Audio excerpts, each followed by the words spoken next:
မရဏနုဒ္ဓရိဘာဝနာနဲ့သက်ဆိုင်တဲ့ကုသိုလ်ရရအောင်ဓမ္မတာဝနာကုသိုလ်လည်းရရအောင်တရားစကားပြောကြပေးပါမယ်ဓမ္မတာဝနာကုသိုလ်ဖြစ်အောင်နာယူကြရအောင်အဲ့တော့မြတ်စွာဘုရားကဘယတုတ်တန်ဆိုတာဟောထားတာရှိဘယဆိုဘေးပေါ့နော်အဲ့တော့ဘေးကိုစင်တို့မျိုးစုံရှိတယ်ဒီထဲမှာတော့မြတ်စွာဘုရားဘေး၃မျိုးပြောတာပေါ့တော့ဘေး၃မျိုးကလောကမှာမြင်တွေ့နေရတဲ့ဘေး၃မျိုးနော်အဲ့ဒီဘေး၃မျိုးကိုအုပ်စုခွဲပြီးတော့ပေါ့အိုခြင်းဘေးနာခြင်းဘေးသေခြင်းဘေးဆိုတဲ့ဒီလောကရဲ့နော်ဦးဇင်းတို့ဖြစ်စဉ်သဘောတဘာဝနဲ့ဆက်ဆက်ပြီးတော့အဲ့ဒီဘေး၃မျိုးကိုမြတ်စွာဘုရားနိုင်ရှင်းပြီးတော့ဟောတာလောကမှာဦးဇင်းတို့အမာတာပုဒ္ဓိကဘေးဆိုတာရှိတယ်အမာတာပုဒ္ဓိကသူပါဠိရဲ့အရင်းခံကတော့အမေကမာတာဆိုတဲ့အမေကပုဒ္ဓဆိုတဲ့သားကိုမကယ်နိုင်တဲ့ဘေးအဲ့တော့အမာတာပုဒ္ဓိကဘေးဆိုတာအမေကသားကိုမကယ်နိုင်တဲ့ဘေးတကယ်ဒီဥစ္စာကိုချက်ပြီး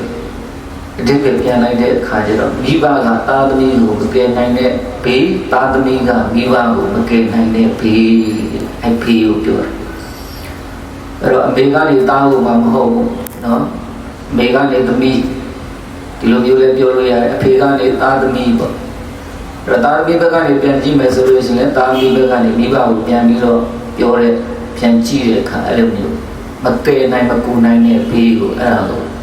ပါဠိစကားလုံးချုပ်ပြီးတော့အမတာပုဒ္ဓိကဘေးလို့ခေါ်တယ်အမိကသားကိုမကယ်နိုင်သားကအမိကိုမကယ်နိုင်တဲ့ဘေးမျိုးပေါ့နော်အဲ့ဒီဘေးမျိုးကလောကမှာဆိုလို့ရှိရင်မီးလောင်တဲ့အခါနော်အိမ်မှာမီးလောင်ပြီးလေးဆိုလို့ရှိရင်ပြေးကြတာဟုတ်နော်အများကြီးကပြေးရတဲ့အခါ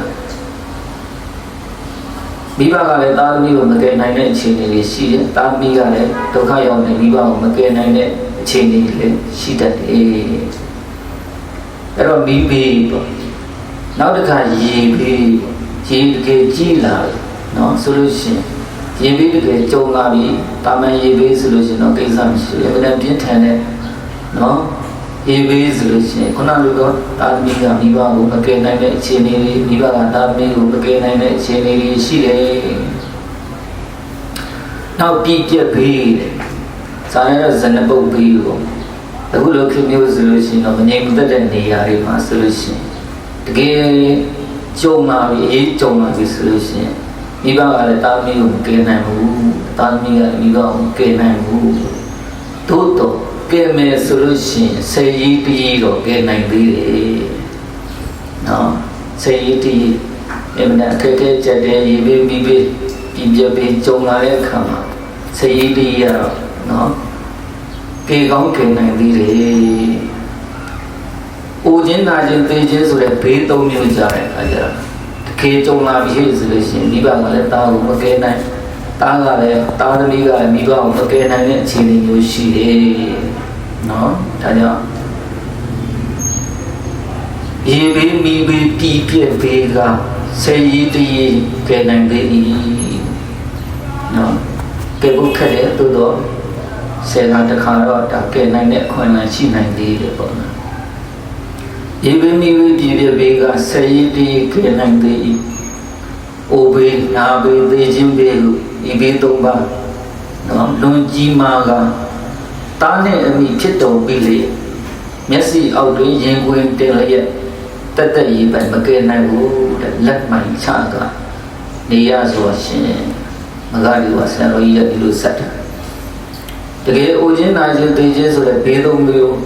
ရောက်လာပြီဆိုလို့ရှိရင်ခုနပြောခဲ့တဲ့အမန္တပုဒ္ဓိကဘေးပေါ့နော်အဲ့ဒီဘေးသုံးမျိုးရောက်လာပြီဆိုလို့ရှိရင်မိဘကတာသမီးကိုမကယ်နိုင်တာသမီးကမိဘကိုမကယ်နိုင်တဲ့အခြေအနေမျိုးကိုစားနော်အိုခြင်းပါတယ်နာခြင်းပါတယ်သိခြင်းပါတယ်မရဘူး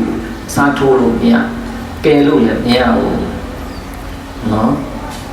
အဲ့ဒါကိုဖေရဘေးပေါ့နော် အိုခြင်းဆိုတဲ့ဘေးနာခြင်းဆိုတဲ့ဘေးသိခြင်းဆိုတဲ့ဘေးအဲ့ဒီဘေးကြီး၃မျိုးကိုအမှန်တရားဗုဒ္ဓကဘေးလို့ခေါ်တယ်။အိုလာပြီဆိုလို့ရှိရင်မအိုပါစေနဲ့နော်မင်းဟာနာလာပြီဆိုလို့ရှိရင်မနာပါစေနဲ့အစာထိုးမယ်နော်အထိုက်လျောက်ကုသမယ်ဆိုတဲ့ဥစ္စာကဦးဇင်းတို့နော်ယောဂရဲ့အခြေအနေရနော်တာမန်ယောဂကုသလို့ရတဲ့အခြေအနေဘေးပေါ့နော်အဲ့လိုမျိုးနာခြင်းပြီးကြုံလာလို့ရှိရင်ဦးဇင်းတို့ဆေးဝါးတွေနဲ့တားဆီးလုပ်လို့ရတယ်ကျန်းမာရေးဘုဒ္ဓသာတွေနဲ့ကျန်းမာရေးသိပညာတွေနဲ့ကျန်းမာရေးလောက်ထုံးလုံးနည်းတွေနဲ့ကုသမယ်နော်လုပ်လို့ရအထိုက်လျောက်တကယ်နာခြင်းဆိုတဲ့ဒုက္ခဘေးဒုက္ခကိုတော့နော်ဖယ်ဖို့ရတာနော်တကယ်ကြုံလာပြီဆိုလို့ရှိရင်လွယ်ဘူးနော်အဲ့တော့ကိုယ်တိုင်ပဲခံရတယ်သူများကနေအစာထိုးပြီးတော့နော်ဘေးကနေကယ်ပြီးတယ်ဆိုတာထိုက်လျောက်ပဲပျောက်အောင်မလုပ်နိုင်ဘူးတဲ့နာလာမှာတစ်မျိုးပြီးတစ်မျိုးနော်ပုံစံပြောင်းပြီးနာလာမှာအဲ့တော့အဲ့ဒါကိုနာခြင်း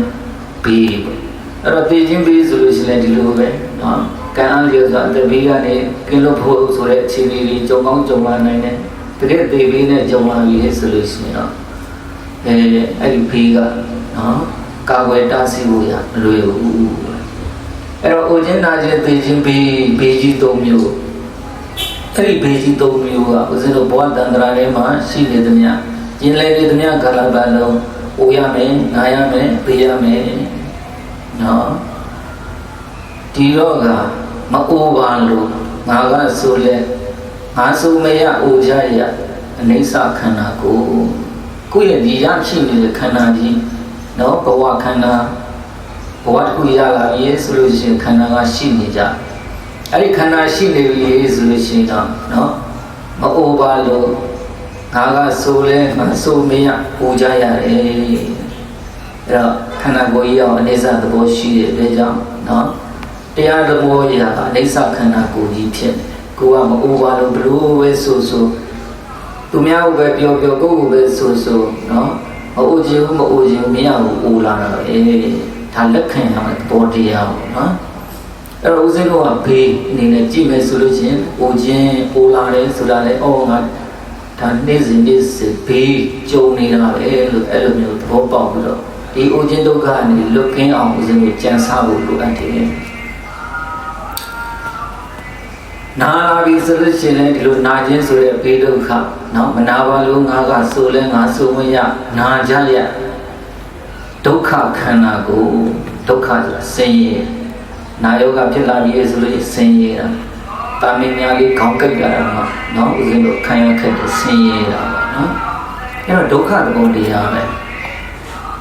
ပြင်းပြင်းထန်ထန်ယောဂဖြစ်လာပြီဆိုလို့ရှိရင်ဒုက္ခပိုကြီးလာတာပေါ့နော်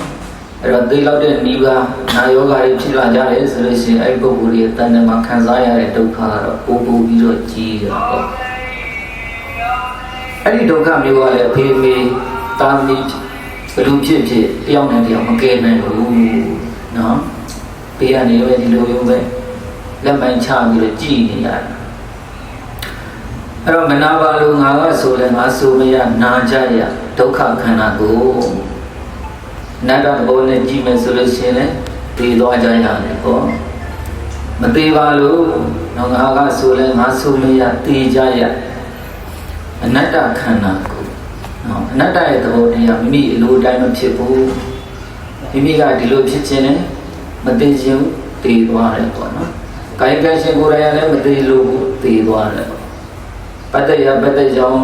ပုဂ္ဂိုလ်တွေကလည်းတာသမီတွေကလည်းမသိလို့သို့တော့သိသွားတယ်အဲ့သဘောတရားအစိုးမရတဲ့သဘောတရားပါဒါကိုအနတ္တသဘောတရားဒါကိုသိခြင်းသဘောတရားနဲ့ဆက်ဆက်ပြီးတော့မသိပါလို့ငါကဆိုလဲငါဆိုမရသိကြရအနတ္တခန္ဓာကိုအဲ့တော့အိဋ္ဌဒုက္ခအနတ္တလက္ခဏာကြီး၃ပါးကိုအိုခြင်းနာခြင်းသိခြင်းနဲ့တွဲတာပေါ့နော်တခုစီမတွဲခြင်းလဲ၃ခုစလုံးတွဲလို့ရပါတယ်မသိပါလို့ငါကဆိုလဲငါဆိုမရသိကြရအနိစ္စခန္ဓာကိုယ်လို့လည်းပြောလို့ရတယ်ဒုက္ခခန္ဓာကိုယ်လို့လည်းပြောလို့ရတယ်အနတ္တခန္ဓာကိုယ်လို့လည်းပြောလို့ရတယ်ဒီတော့ကအဲ့ဒီအနိစ္စ ဒုက္ခအနတ္တသဘောတွေရှိနေတဲ့ဒီခန္ဓာကိုယ်ကြီးကိုဦးဇင်းတို့ကပိုင်ဆိုင်ထားတာဖြစ်တဲ့အတွက်ကြောင့်ဒီလိုပဲအိုခြင်းနာခြင်းသိခြင်းဆိုတဲ့ဘေးသုံးမျိုးကအမြဲတမ်းပဲဦးဇင်းတို့ရှိနေတာပေါ့အဲ့တော့တစ်ချိန်နော်ဦးဇင်းတို့အတွက်လည်းဒါဖြည်းဖြည်းနီးလာကြတာပေါ့နော်ဒီတော့အိုခြင်းသဘောတရားနာခြင်းသဘောတရားဆိုတာတော့မိမိတို့ရဲ့အသက်နဲ့အားရောစွာဝိဘဝလာကလေးကနေပြီးတော့ဖြည်းဖြည်းပြိုရာကနေပြီးတော့အိုလာကြတယ်အဲ့ဒီကနေပြီးတော့နာယောဂါတွေဖြည်းဖြည်းနိုင်ငံရဲ့ယောဂနဲပြီးမှကြီးလာတဲ့အခါယောဂတွေကပိုပိုများလာဗျာဒီသဘောတွေကပိုပိုပြီးတော့ခန္ဓာကိုယ်မှာပြလာနောက်ဆုံးသေလောက်တဲ့ယောဂမျိုးဖြစ်လာတဲ့အခါကျတော့သေခြင်းသဘောတရားနဲ့ဦးဇင်းတို့ကရင်ဆိုင်ကြရတာပေါ့နော်ဒီတော့ဘေးသုံးမျိုးဟာဦးဇင်းတို့ရဲ့ဘဝဆက်ဝန်းထဲမှာကတော့ရှိနေတယ်ဒါကတဘဝစာပဲကြည်တာကိုတန်ត្រာလောကနဲ့ကြည်နေမယ်ဆိုလို့ရှိရင်ဦးဇင်းတို့ကဘဝခန္ဓာတွေရလာပြီဆိုလို့ရှိရင်အဲခန္ဓာရလာတဲ့ဘဝတိုင်းမှာဦးဇင်းတို့ကနော်ဒီလိုမျိုးကိုခြင်းနာခြင်းသိခြင်းဆိုတဲ့ဒုက္ခတွေကနော်တစ်မျိုးမျိုးကတော့နှိမ့်ဆက်ပြီးတော့ဦးဇင်းတို့ဘဝခန္ဓာတွေဆွန့်လွတ်ကြရတာဥပမာနတ်ဖြစ်တယ်ဆိုလို့ရှိရင်နတ်မှာဆိုလို့ရှိရင်တော့နတ်ပြည်မှာ16နှစ်သားနော်16နှစ်18နှစ်ပုံစံလေးတွေနဲ့ဦးဇင်းတို့တွားဖြစ်ကြတယ်အနတ္တဖြစ်ဖြစ်နတ်သမီးဖြစ်ဖြစ်နေရတဲ့တိုင်းဓာလေးနဲ့သူ့ရဲ့အိုခြင်းသဘောတရားရှားတယ်သုတိစိတ်မကြခင်ထီအောင်ဒီတိုင်းပဲနော်သူတို့ရဲ့အသက်အရွယ်ကနော်အိုလာတယ်ဆိုတာသိမထင်ရှားဘူးဒီလိုပဲပြမဆိုတာလည်းမထင်ရှားဘူးအိုခြင်းဒုက္ခမထင်ရှားဘူးသူတို့မှတော့ဝေးဖွားပြီးတော့နော်တေးသေးချာချာနတ်ဆိုလို့ရှိရင်လည်းသုတိကနေတချို့သိလဲဆိုလို့ရှိရင်ဒါသိခြင်းဘောတရားကိုနော်သုတိကနေဘောတရားကိုသူတို့သုတိကနေမှသိရတယ်အဲ့တော့သူတို့မှကနာခြင်းဒုက္ခဆိုတာမထင်ရှားဘူးပေါ့နော်မထင်ရှားဒီတော့စိတ်ပိုင်းဆိုင်ရာဆင်းရဲလို့နော်နာခြင်းဒုက္ခဆိုတာတော့ရှိတယ်စိတ်ပိုင်းဆိုင်ရာမှာဆင်းရဲတဲ့ဘောတရားတော့ရှိတယ်သို့တော့ခန္ဓာကိုယ်နဲ့ကာယပိုင်းဆိုင်ရာမှာတော့ဆင်းရဲမှုဆိုတာကာယကဒုက္ခဆိုတော့သူတို့မှအင်တန်နေတဲ့အခါကျတော့အိုခြင်းဒုက္ခဆိုတာသူတို့တွေသိမထင်ရှားဘူးပေါ့ပြီးတော့ဘဝတဏ္ဍာမှာကျင်လည်နေရတဲ့အခါမထင်ရှားတော့လည်းပဲအိုခြင်းဆိုတဲ့ဘေးနာခြင်းဆိုတဲ့ဘေးပေးခြင်းဆိုတဲ့ဘေးကတော့လူမှတော့၎င်းနတ်မှတော့၎င်းဒီမှတော့၎င်းဆိုတော့ရှိဒီတော့အဲ့ဒီဘေးတွေကဘဝတဏ္ဍာမှာဦးဇင်းတို့ခန္ဓာရနေတဲ့အခါကျတော့ဒီဘေးတွေကကြုံနေရမှာခန္ဓာရှိတဲ့ဒီဘေးတွေကကြုံနေရတာဖြစ်ဒီတော့မြတ်စွာဘုရားခုနဦးဇင်းပြောခဲ့တဲ့ဘယသုံးပါအမတာဗောဓိကမိဘကတာမီကိုမကယ်နိုင်တာမီကမိဘကိုမကယ်နိုင်တဲ့ဒီဘေးတွေဟာ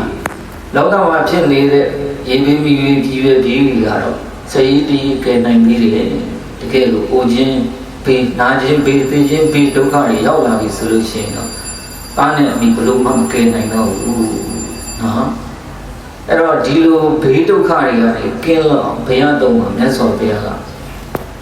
အိုခြင်းဘေးကနေကင်းလို့စေခြင်းသလားနာခြင်းဘေးကနေကင်းလို့စေခြင်းသလားသိခြင်းဘေးကနေကင်းလို့စေခြင်းသလား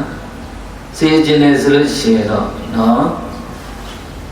မိမိတို့ရဲ့တဏ္ဍာမှာမဂ္ဂင်၈ပါးအကျင့်တရားကိုကြင်ကြံပွားများအားထုတ်ဖို့လိုအပ်တယ်မဂ္ဂင်၈ပါးအကျင့်တရားဆိုတာဦးဇင်းတို့ဓမ္မစကြာကနေစပြီးတော့ခြီးပြောကြမယ်ဆိုလို့ရှိရင်အဲ့ဒီမှာကိုတမ္မာဒိဋ္ဌိတမ္မာသင်္ကပ္ပတမ္မာဝါစာတမ္မာကမ္မန္တတမ္မာအာဇီဝတမ္မာဝါယမတမ္မာတရိတမ္မာသမာဓိဆိုပြီးတော့မဂ္ဂင်၈ပါးတနည်းအားဖြင့်မေဇိမပฏิပဒါနော်ဒါကိုမြတ်စွာဘုရားဟောကြားခဲ့တယ်အဲ့ဒီမဂ္ဂင်၈ပါးအကျင့်တရားကတော့အိုခြင်းဘေးနာခြင်းဘေးပေးခြင်းဘေးသုံးမျိုးကနေလွတ်ကင်းနိုင်တဲ့အကျင့်တရားလို့မြတ်စွာဘုရားဟောခဲ့အဲ့တော့ဓမ္မစကြာတရားမှာတော့မြတ်စွာဘုရားအစွန်းတရား2ပါးနော်အတ္တကိလမထာဆိုတဲ့အစွန်း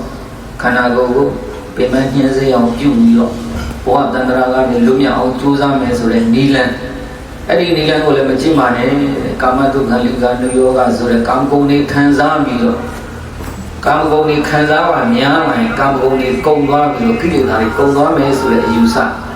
အဲ့ဒါကိုကာမတုခလိကနိယောဂကျင့်လို့ခေါ်တယ်အဲ့ဒီအစွန်းတရား2ပါးကိုမကျင့်ဘဲနဲ့မေဇိမပฏิပဒါလို့ခေါ်တဲ့နော်မဂ္ဂင်၈ပါးအကျင့်တရားကိုကျင့်ကြံရမယ်လို့ပိဿဝဂ္ဂ၅ပါးကိုမြတ်စွာဘုရားဟောအခုဒီမှာကတော့နော်ခု ခုနလိုအိုခြင်းဆိုတဲ့ဘေးနာခြင်းဆိုတဲ့ဘေးသေခြင်းဆိုတဲ့ဘေးဘေး၃မျိုးကို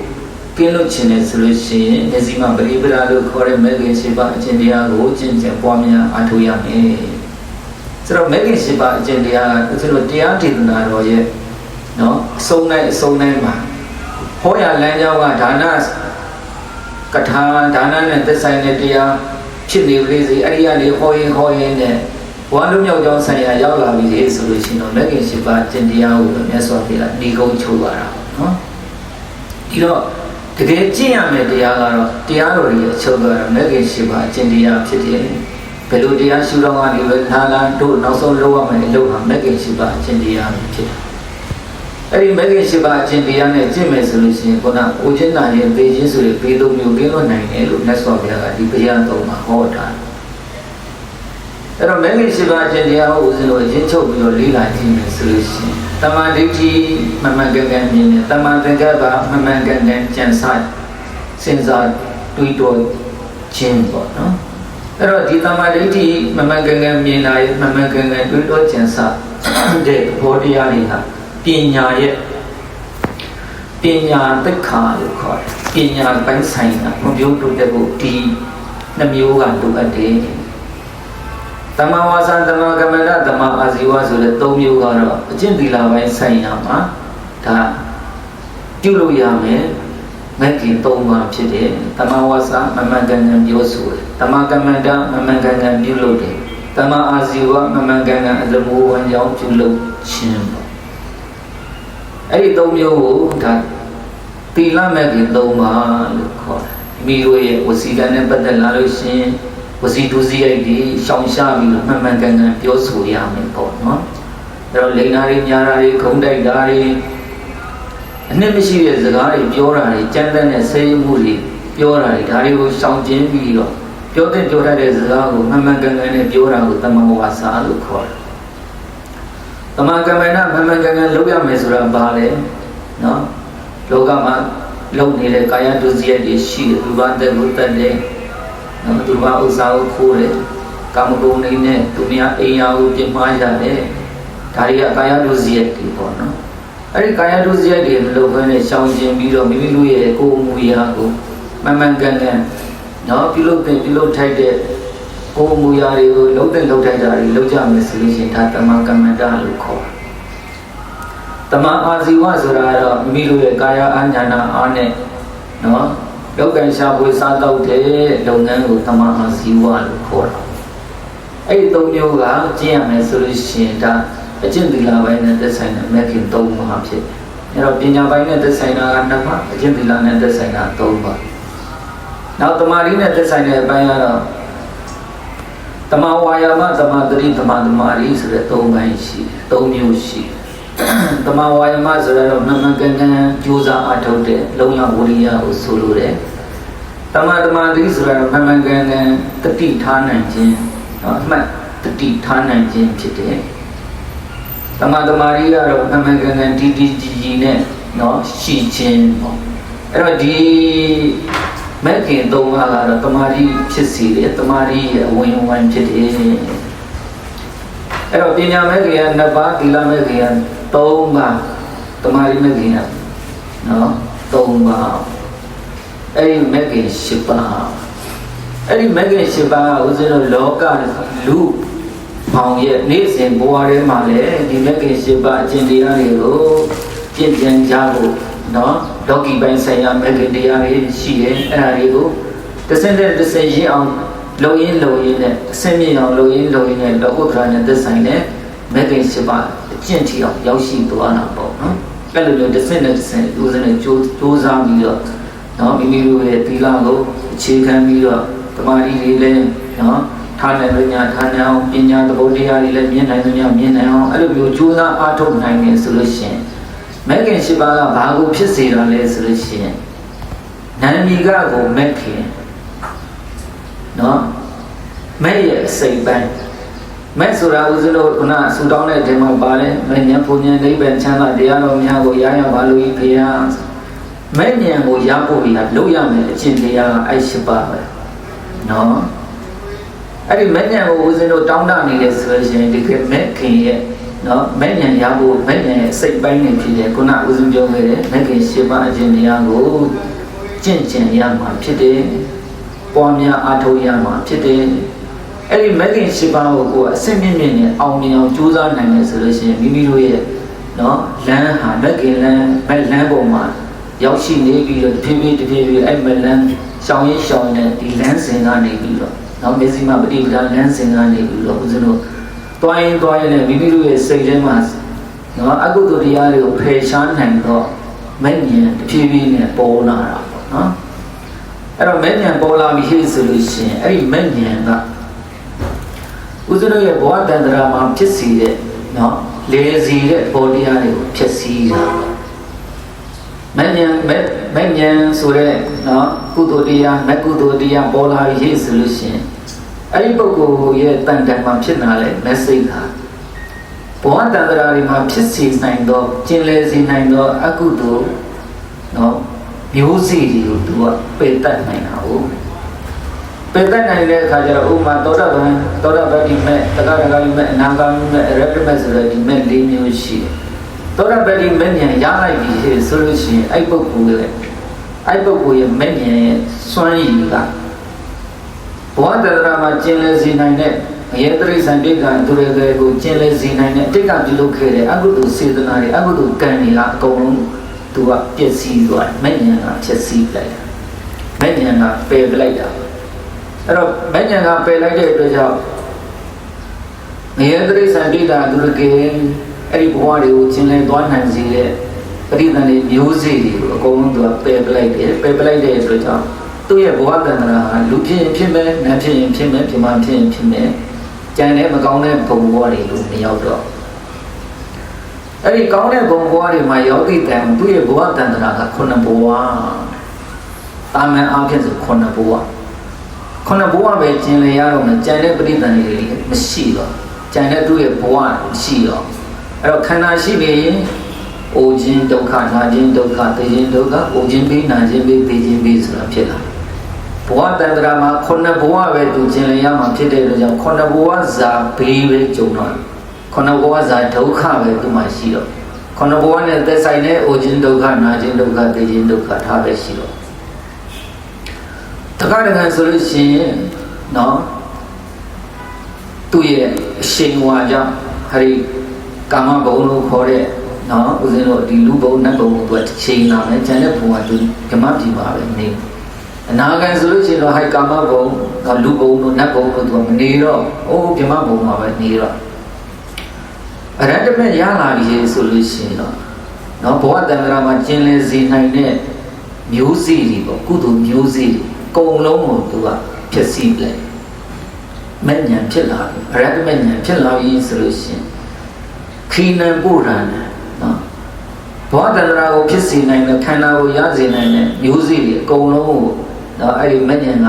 ပယ်တတ်လိုက်တဲ့အခါအရဟတမဉ္ဇဉ်ကပယ်တတ်လိုက်တဲ့အခါမှာသူ့ရဲ့ဘဝခန္ဓာဆိုတာမရှိတော့ယန္တာဖြစ်သွားပြီအရဟတမရရင်ယန္တာဖြစ်ပြီအဲ့ယန္တာနော်သူ့ရဲ့အရဟတမဉာဏ်နဲ့ဘောတန္တရာကိုကျင်လည်စေနိုင်တဲ့နော်သောတာပန်တရားတော့ဟိုမကောင်းတဲ့အကုသိုလ်ကံတွေပါစေတနာတွေပါသူပယ်လိုက်တာကောင်းတဲ့ဘဝတန္တရာကောင်းတဲ့ဘဝတွေမှာကျင်လည်စေနိုင်တဲ့ကုသိုလ်ပဋိသန္ဓေကုသိုလ်ဆိုင်ရာနော်အကျိုးပေးနိုင်တဲ့မျိုးစေ့တွေသူတို့မှကျန်သေးတယ်အရဟတမေကြတဲ့အခါကျတော့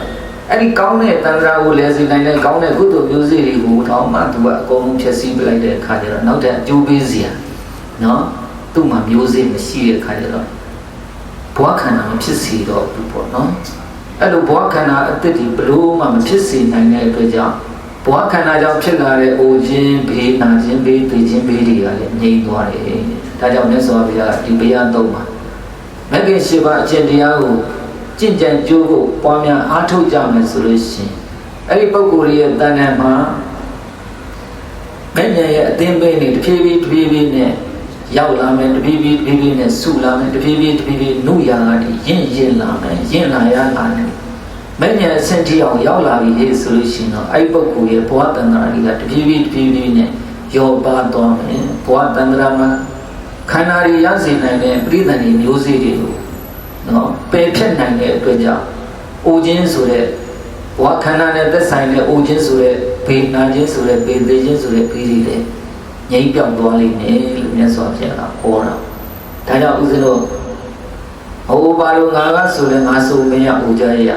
အနိစ္စခန္ဓာကိုမနာပါလို့ငါကဆိုလဲငါဆိုမရနာကြရဒုက္ခခန္ဓာကိုမသေးပါလို့ငါကဆိုလဲငါဆိုမရသေကြရအနတ္တခန္ဓာကိုအဲ့ဒီအနိစ္စဒုက္ခအနတ္တသဘောတရားရှိတဲ့ဒီခန္ဓာကိုယ်ကြီးရဲ့အရှိတရားကိုအနိစ္စဒုက္ခအနတ္တပဲဆိုပြီးတော့ရှိတဲ့အတိုင်းလေးကိုသိအောင်ကြိုးစားနိုင်ဖို့ရတာလေခုနလိုမဲ့ခင်ရှိပါခြင်းတရားကိုကျင့်မှပဲရအဲ့တော့တတိပဋ္ဌာန်ဆိုလို့ရှိရင်လည်းနော်တမန်တတိကိုဥထိထားပြီးတော့တတိကိုဖြစ်အောင်လုပ်ရင်းနဲ့တတိကိုနော်တီအောင်လုပ်ရင်းနဲ့တတိပဋ္ဌာန်ဝိပဿနာအားထုတ်ရင်နဲ့မဲ့ခင်ရှိပါကသူကသူဆိုင်ရာနော်ရှင်းတွဲပြီးတော့ပေါ်လာတာဖြစ်တယ်တမာရီလုပ်ငန်းလေးကိုကလုပ်ပြီးတော့ဥဆိုင်ပြီးလုပ်နိုင်တယ်ဆိုလို့ရှိရင်တမာရီနဲ့ဆက်ဆိုင်လာတဲ့ကျန်တဲ့မဲ့ခင်တရားတွေကလည်းပေါ်လာတာဖြစ်တယ်ဒီတော့ကဆိုင်ရာဝိပဿနာတရားတစ်မျိုးမျိုးနဲ့ဦးဇင်းတို့ရဲ့စိတ်ကိုနော်ဆောက်တည်တဲ့မြည်သည့်လုပ်ငန်းစဉ်မဆိုမဲ့ခင်၈ပါးနဲ့အကျုံးဝင်တာဖြစ်တဲ့အတွက်ကြောင့်ဘယ်ကမ္မထမ်းကိုပဲလုပ်နော်ဘယ်ရိတ်တာဒီကိုပဲလုပ်မိမိတို့ရဲ့စိတ်ကိုပထမဦးစွာဆောက်တည်ပြီးတော့သင်္ကြန်ကြိုးကိုပွားများရင်းနဲ့မဂ္ဂင်၈ပါးနဲ့သက်ဆိုင်တဲ့မိမိတို့ရဲ့ကိုယ်ရည်ကိုယ်သွေးတွေကဖြည်းဖြည်းနဲ့ရင့်တန်လာမှာဖြစ်တယ်အဲ့လိုရင့်တန်လာရင်နဲ့မဉ္ဇဉ်ကိုအထောက်ပံ့ပြုပြီးတော့မှအိုခြင်းဒုက္ခနာခြင်းဒုက္ခသိခြင်းဒုက္ခဒီအပြင်ပြောမယ်ဆိုလို့ရှိရင်အိုခြင်းဘေးနာခြင်းဘေးသိခြင်းဘေးတို့ကနော်ချုပ်ငြိမ်းသွားမှာဖြစ်တယ်လို့မြတ်စွာဘုရားကဟောကြားတော်မူခဲ့ပါတယ်ဒါကြောင့်မလို့ဦးဇင်းတို့ဟာအိုကြတဲ့အိုခဲ့ရတဲ့ဖြစ်စဉ်ကိုလည်းမြင်ခဲ့ကြနာယောဂတွေနဲ့နာရတဲ့ဖြစ်စဉ်ကိုလည်းမြင်ခဲ့ကြရအခုလိုပေဆုံးရတယ်ပေဆုံးခြင်းဖြစ်စဉ်ကိုလည်းဦးဇင်းတို့ကမြင်ခဲ့ကြအဲ့တော့ဘေးအားဖြင့်မြင်မယ်ဆိုလို့ရှိရင်လည်းအိုခြင်းဘေးနာခြင်းဘေးသိခြင်းဘေးဒုက္ခအားဖြင့်ပြောမယ်ဆိုလို့ရှိရင်လည်းအိုခြင်းဒုက္ခနာခြင်းဒုက္ခသိခြင်းဒုက္ခအဲ့တော့ဒီဘေးဒုက္ခတွေကိုဦးဇင်းတို့ကဘေးဒုက္ခအားဖြင့်နားလေအောင်ကိုလက်ခံနိုင်အောင်ထားမယ်ဆိုလို့ရှိရင်မကောင်းတဲ့အနိဋ္ဌာယုံများဖြစ်တော်လည်းပဲမိတို့ဟာတကယ်အရှိတရားကိုအရှိတိုင်းဦးဇင်းတို့ကလက်ခံကြရအဲ့လိုလက်ခံခြင်းအပြင်မိမိရဲ့တဏ္ဍာမှာစိတ်ကသက်သာရအဲ့တော့အိုခြင်းတော့အိုနေမယ်နာခြင်းလည်းနာနေမယ်သိတော့မသိဘူးပေါ့အဲ့တော့လာမှာပေါ့နော်အဲ့တော့ဒါမယ်ဆိုတဲ့ဥစ္စာကိုကြိုတင်ပြီးတော့လက်ခံရတာဒါကမရဏနုတ္တိဘာဝနာလို့ခေါ်တယ်မအိုပါလို့မနာပါလို့မသေးပါလို့ငါကဆိုလဲငါဆိုမရနော်အိုနာကြရမှာနော်မသေးတော့မသေးဘူးအဲ့တော့သေခြင်းသဘောတရားကိုလက်ခံလိုက်တယ်လို့ဘာအရှုံးထွက်တယ်လဲဘာအမြတ်ထွက်တယ်လဲစရင်သေခြင်းသဘောတရားနှလုံးသွင်းလိုက်လို့ရှင်သေခြင်းဒုက္ခငါတို့ကြုံအောင်မယ်သေခြင်းပြီးငါတို့ကြုံအောင်မယ်အာယုပြုလိုက်တဲ့အခါကျတော့စိတ်ထဲမှာတော့ကြောက်တာနော်အခုဒီဘဝကိုမခွဲခြင်းကိုမခွာခြင်းကိုတွေ့တာနေတဲ့သဘောလေးလည်းရှိတာအဲ့တော့လောဘသဘောနဲ့နော်တွေ့တာနေတဲ့သဘောလေးရှိမယ်ကြောက်တဲ့သဘောနဲ့ဦးဇင်းတို့ရဲ့တဏ္ဍာနဲ့ဦးဇင်းတို့ရဲ့စိတ်တဏ္ဍာနဲ့မှာနော်တုံလုံးနေတဲ့သဘောလေးရှိတယ်ဖြစ်ပလိစီတာကိုဦးဇင်းတို့ကမြတ်စွာဘုရားနှလုံးသွင်းခိုင်းတယ်ဘာဖြစ်လို့လဲလောကမှာတကယ်ကိုအရှိတရားကို